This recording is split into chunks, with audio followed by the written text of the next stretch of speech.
Hello everyone. तो आज की इस वीडियो में मैं काउंसलिंग रिलेटेड कुछ इंपॉर्टेंट चीज के बारे में बात करूंगा, जो कि बहुत सारे स्टूडेंट्स का डाउट है। जैसे कि आप इधर देख सकते हो, जैसे कि 5% गवर्नमेंट स्कूल कोटा का जो रिजर्वेशन का जो कैंडिडेट लिस्ट आया है उसके ऊपर उसका सिलेक्शन कैसे होगा इसके बारे में डिस्कस करूंगा। फिर डॉक्यूमेंट्स क्या क्या चाहिए, और फिर काउंसलिंग प्रोसेस, फिर चॉइस फिलिंग और फिर अपग्रेडेशन। ये जो 5 चीजें हैं ये बहुत इंपॉर्टेंट चीजें है, क्योंकि बहुत सारे स्टूडेंट में क्वेरी आ रहा था कि कैसे अपग्रेडेशन करें, फिर चॉइस फिलिंग कैसे करें, और फिर 5% गवर्नमेंट स्कूल रिजर्वेशन कोटा का इम्पैक्ट क्या रहेगा कट ऑफ पर। देखो, बहुत सारे स्टूडेंट्स मुझे एक चीज कमेंट करते हैं कि या फिर बोलते हैं कि भैया मुझे कॉलेज मिलेगा क्या इस मार्क्स पर, इस मार्क्स पर। देखो, मैं एक ही चीज बोल देता हूँ कि जो हो गया सो हो गया, अभी कुछ कर नहीं सकते। आप काउंसलिंग का वेट कर लो। आपका अगर सिलेक्शन होता है तो बहुत बढ़िया है, सिलेक्शन नहीं होता है तो आप राउंड 2 में, राउंड 3 में पार्टिसिपेट करना। ठीक है, सो दैट्स इट। और नेक्स्ट अभी चलते हैं वीडियो में। देखो, सबसे पहला 5% गवर्नमेंट स्कूल कोटा का जो सिलेक्शन कैंडिडेट्स है वो डीएमई ने रिलीज किया था कुछ दिन पहले।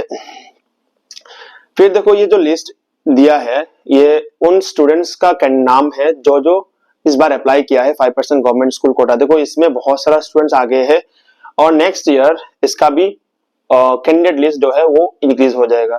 तो ये एक इम्पोर्टेंट अलग से एक रिजर्वेशन की तरह मोड़ ले रहा है। जैसे कि पीडब्ल्यूडी में बहुत कम स्टूडेंट होते हैं, अराउंड 20 स्टूडेंट होते हैं, लेकिन इसमें देखो बहुत ज्यादा स्टूडेंट्स है। लगभग आप इधर आप देख सकते हो लगभग 140 के आसपास स्टूडेंट्स है, 145 स्टूडेंट है। तो 145 स्टूडेंट्स सिर्फ और सिर्फ 67 सीट्स के लिए लड़ाई करेंगे। तो देखते हैं क्या होता है।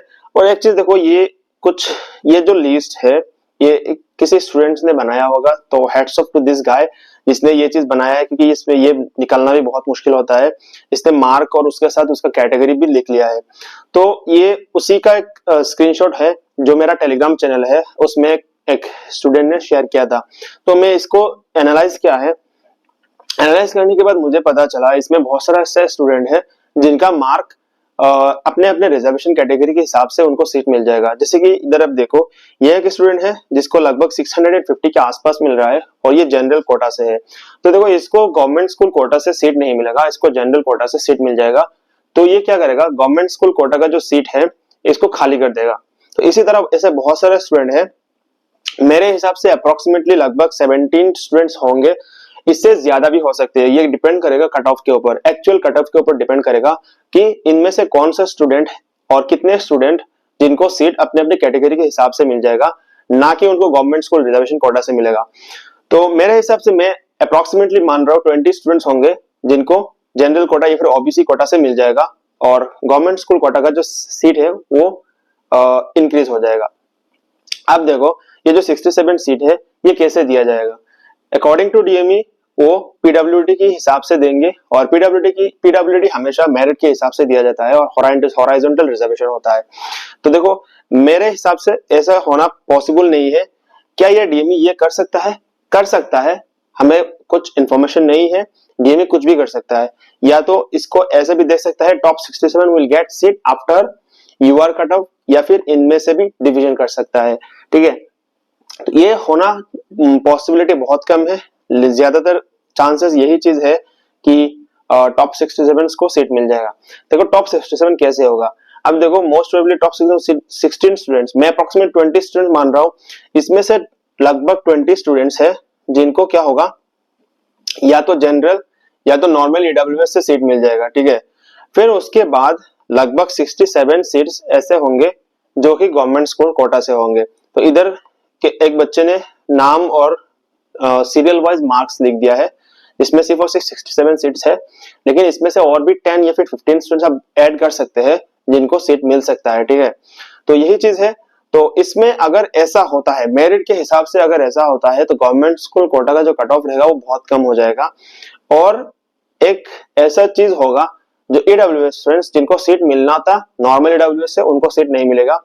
क्योंकि क्या होगा, देखो, if it's merit based almost 35 to 40 students out of total जो ईडब्ल्यूएस का जो सीट था, जो 6% था 1337 का, जिसमें से लगभग 80 सीट्स आता है।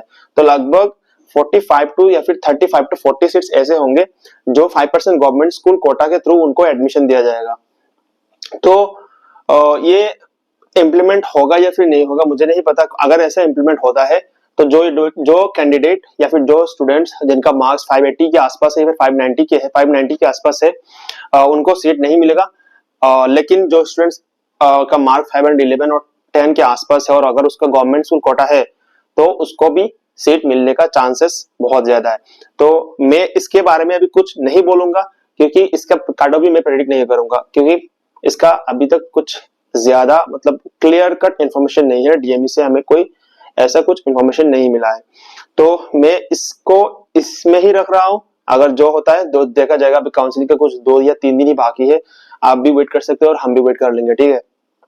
और इसके बारे में अभी डिस्कस मत करो, ठीक है, ऐसा होगा ऐसा होगा।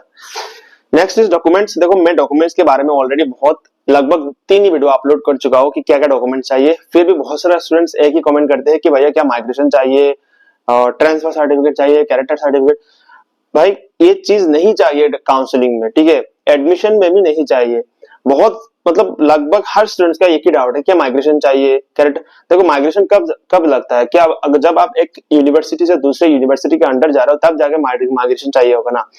अभी आपको एडमिशन भी नहीं हुआ, आपको किसी कॉलेज का भी सिलेक्शन भी नहीं हुआ, तो आपको माइग्रेशन क्यों चाहिए, इसके बारे में तो जानना चाहिए। बहुत सारे स्टूडेंट्स वीडियो नहीं देखते हैं, ऐसे डायरेक्टली कमेंट कर देते हैं या फिर मैसेज कर देते हैं कि माइग्रेशन चाहिए, फिर टीसी चाहिए, ट्रांसफर सर्टिफिकेट नहीं चाहिए। ट्रांसफर सर्टिफिकेट जो माइग्रेशन सिर्फ और सिर्फ ऑल इंडिया कोटा वालों के लिए चाहिए, स्टेट के लिए माइग्रेशन नहीं चाहिए। कैरेक्टर और टीसी ये सब चीज तब लगेगा जब आप कॉलेज में एडमिशन लोगे और फिर जब आपका माइग्रेशन सर्टिफिकेट बनाना जब आप बनाओगे।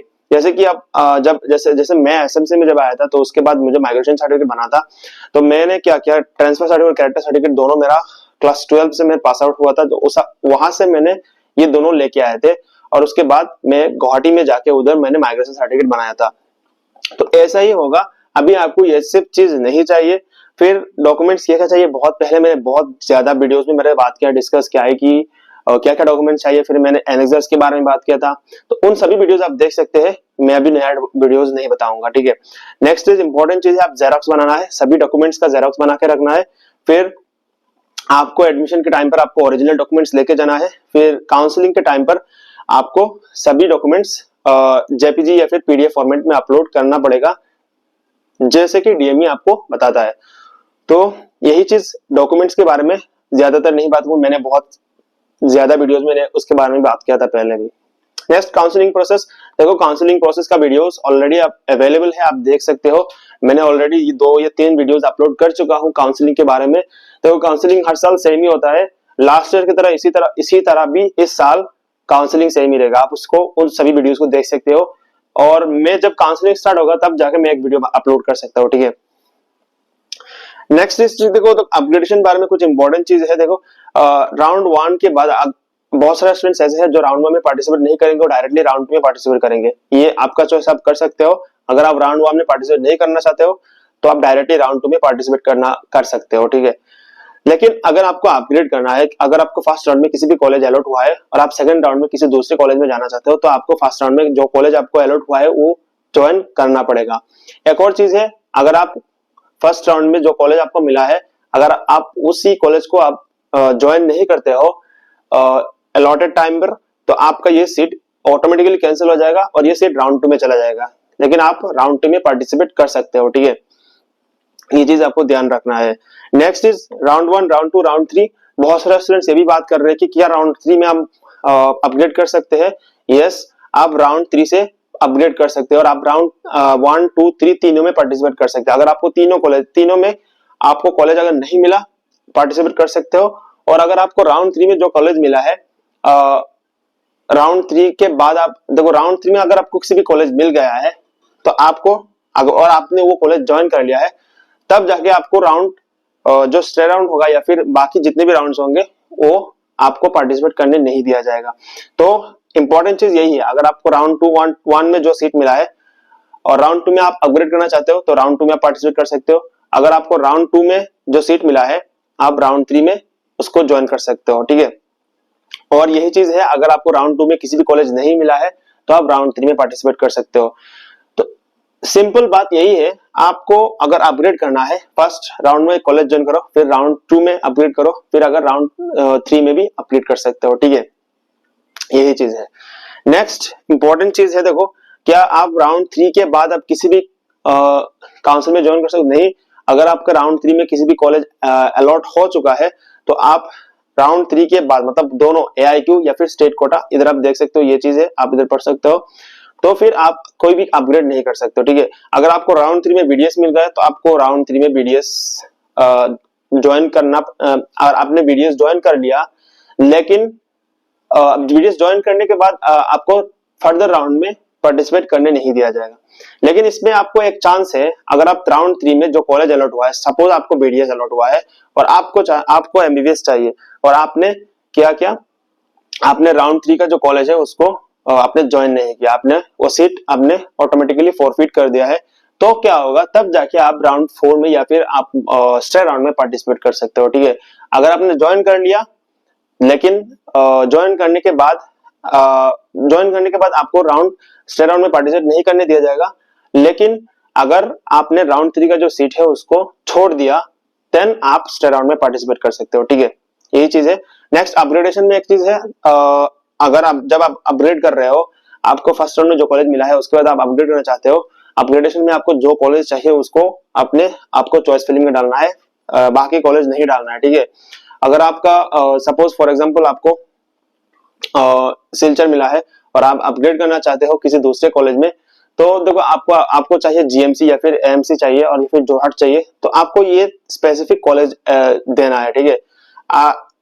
अगर आपने ऐसा भर दिया जोरहाट के साथ बाकी जो जितने भी मेडिकल कॉलेज सभी भर दिया, तो 100% ये चांस होगा आपको सिलचर छोड़ के बाकी किसी भी एक कॉलेज में जाना पड़ सकता है, ठीक है। इसीलिए जब आप अपग्रेड करोगे तो तब आप उसी कॉलेज को चूज करना है जिस कॉलेज में आप जाना चाहते हो। ये मिस्टेक बहुत सारे स्टूडेंट करते हैं, आपको ये चीज ध्यान रखना है, ठीक है। जितने भी लोग मेरा वीडियोस इस वीडियो को देख रहे होंगे, आपको यही पॉइंट आपको ध्यान रखना है, ठीक है।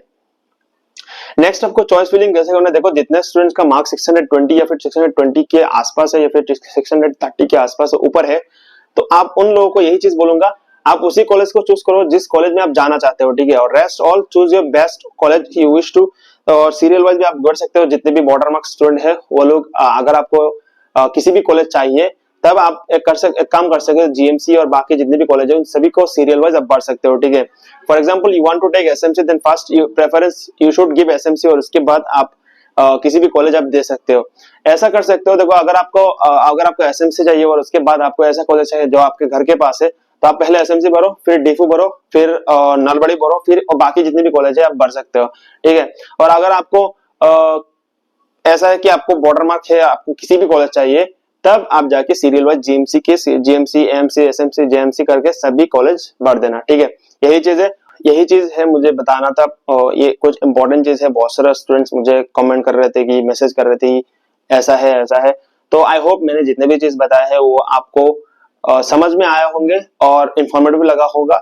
तो अगर आप इस चैनल पर नए हो तो मेरा इस चैनल को सब्सक्राइब कर सकते हो, और आई होप आपका जितने भी स्टूडेंट्स का मार्क्स अच्छा है और बॉर्डर में आप सभी को सिलेक्शन मिल जाए, ठीक है। तो मिलते हैं नेक्स्ट वीडियो के साथ। Bye everyone.